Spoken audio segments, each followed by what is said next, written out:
儿子1年给3万养老钱，我本想拿着，老伴咳嗽了2声，我马上放下。我叫李雪萍，今年64岁了，我的老伴今年63岁。我们俩属于那种普通到不能普通的工人了。很早以前年轻的时候，我们俩还能够一块出去打工，赚点钱养家糊口。但是后来随着年纪越来越大了，再加上我的身体不太行，所以就一直都是老伴一个人出去，而我则是留在了家里帮助儿子跟儿媳妇带娃。这样的日子也就持续了10年之久。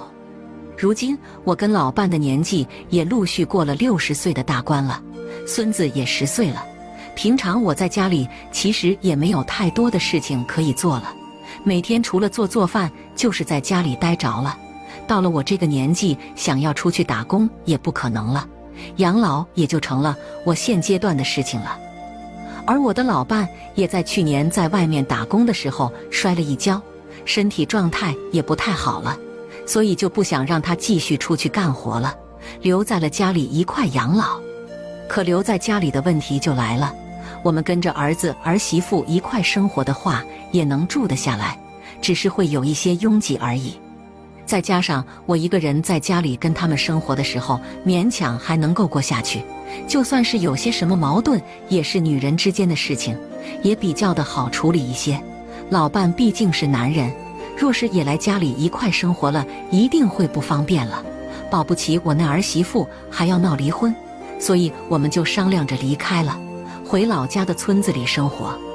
这是一种无奈之举，我们也不想回去，可好像暂时没有神妖办法了。我们老家是个挺落后的村子，这么多年，村子里的人陆陆续续的都走得差不多了，以至于到现在只剩下了零零散散的几十户人家，大多也都是老人。除此之外，村子里的交通也不方便，从村里到镇上有差不多5公里的路程，村子里只有一个小卖部，连药店也没有，这无疑都会在日后成为我们生活的困难。可这又能怎么办？想住在儿子家里，明显一块生活起来肯定不方便，容易闹出矛盾不说，多半还要引起儿媳的不满。倒是曾经也有一个好的方式养老，只是现在看来已经不行了。5年前儿子事业受到了影响，失去了工作，为了帮助他缓解他的压力，我跟老伴就商量着把自己攒的养老本给儿子拿出来，减轻他的压力，一共15万。这是儿子结完婚之后我们俩攒下来的钱，期间我也会去找些零散的工作打工。老伴赚得多，他干的是体力活，有些时候运气好的时候1年能赚个7、8万。他们结婚的时候，我们又是掏钱给他付首付，又是掏钱给他付彩礼，总之是前30年的存款都花完了，后来才又慢慢攒了下来。本来说这笔钱是我们俩用作养老的保障，因为我们都没有退休金，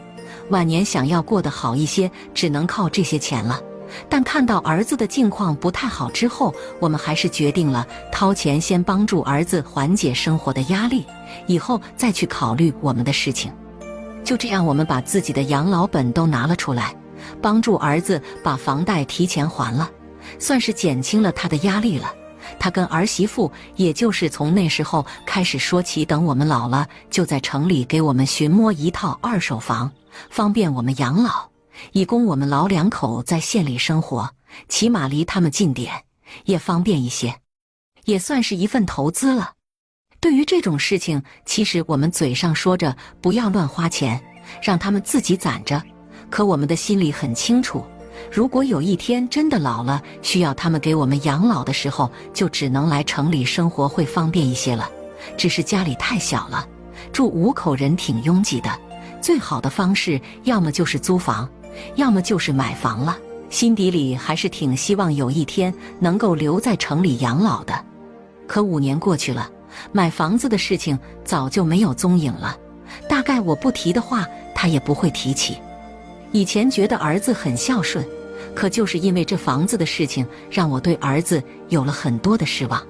所以当后来真正到我们养老的时候，需要买房却没法办到的时候，心里就会产生很多的落差。去年过年的时候，我跟老伴就商量过养老的事情，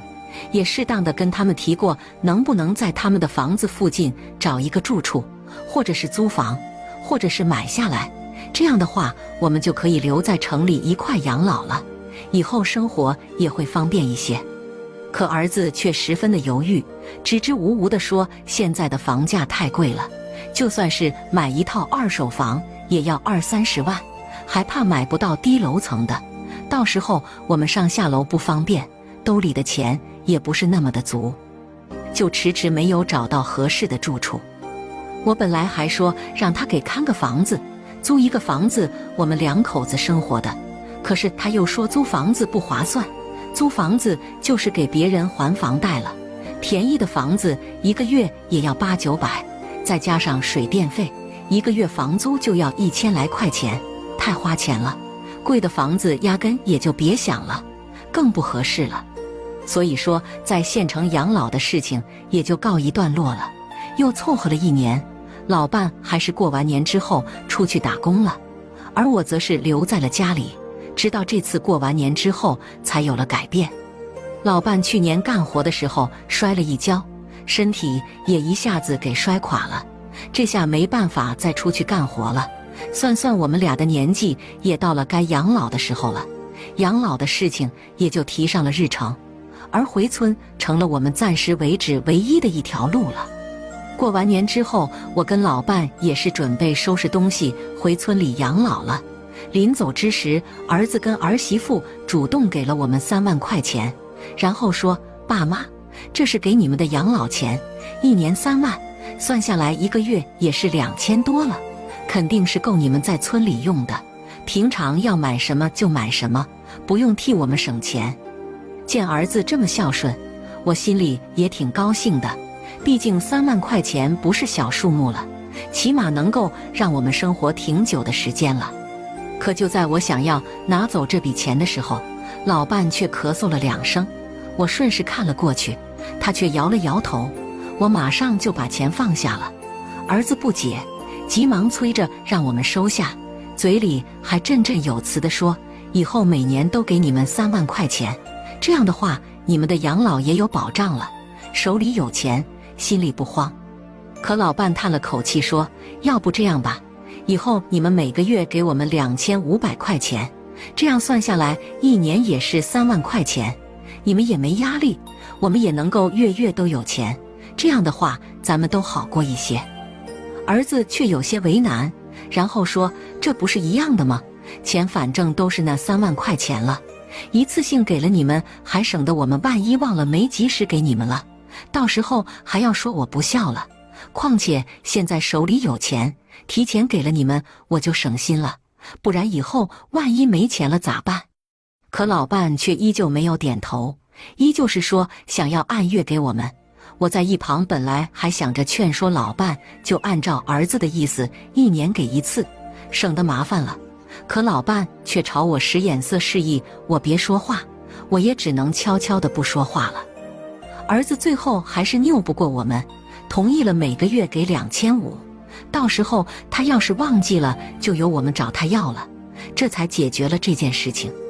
等回到家里之后，我总算没有忍住问老伴为什么非要月月给钱，这样大家都挺麻烦的。老伴这才解开了我心里的疑惑，叹了一口气说，这样的话起码他知道有这么一回事，月月给钱还知道给我们养老，要真是1年给1次的话，你试试看，保不齐他们3-5个月也不问一下咱们得生活，到时候你说是我们过得开心，还是他们过得舒坦？这养老哪能不麻烦的，万一有点事还要麻烦他们了，要真是不麻烦他们了，还算不算他们给养老了？老伴说的头头是道，把我也说服了，大赞他睿智，如果真的按照1年给1次钱的话，大概率真的会像老伴说的那样，大家各过各的，对于他们来说给了钱了，就算是尽孝了，可这并不是我们所想要的，倒不如就月月给，时刻让他明白要给我们养老的事情，也省得麻烦他的时候他不耐烦了。所以你们觉得是不是这样呢？